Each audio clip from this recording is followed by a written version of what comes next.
देखिए, area of a field in the shape of quadrilateral is 486 centimetre, 486 metre square.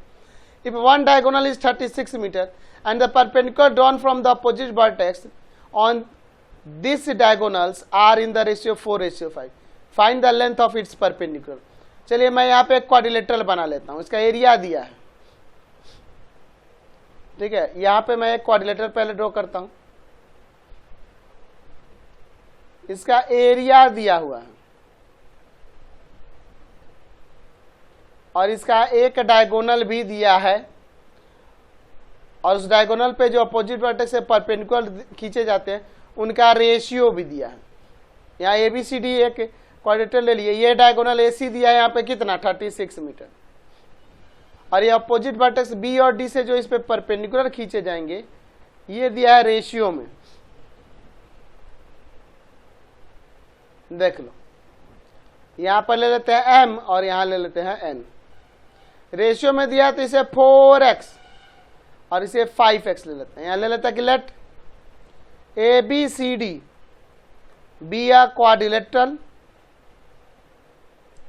quadrilateral in which यहाँ पर BM perpendicular to AC and DN perpendicular to AC. AC equal to में 36 metre. तो यहाँ late, यहाँ क्या कर लेंगे हम लोग, BM इक्वल टू में 4x है ना, एंड आपका DN इक्वल टू में 5x हो जाएगा. एरिया दिया है, area of quadrilateral, area of quadrilateral ABCD यहाँ दिया हुआ है 486 मीटर स्क्वायर.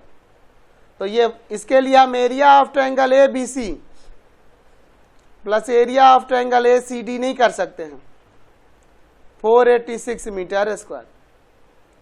तो ABC का एरिया 1/2 बेस AC और हाइट आपका BNM हो जाएगा.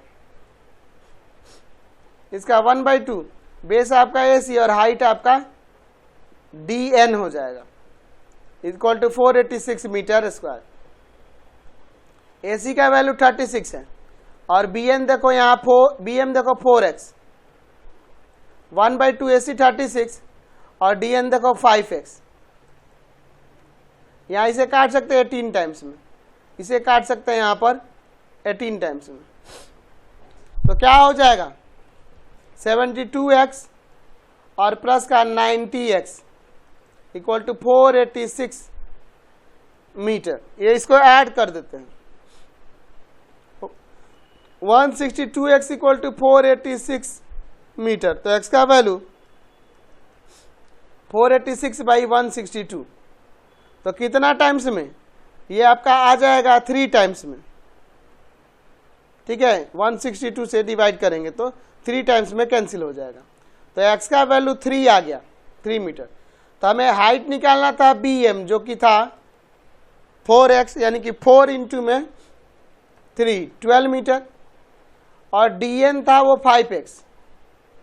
DN कितना था 5x यानी कि 5 इंटू में 3, तो ये आ जाएगा 15 मीटर. समझ गए.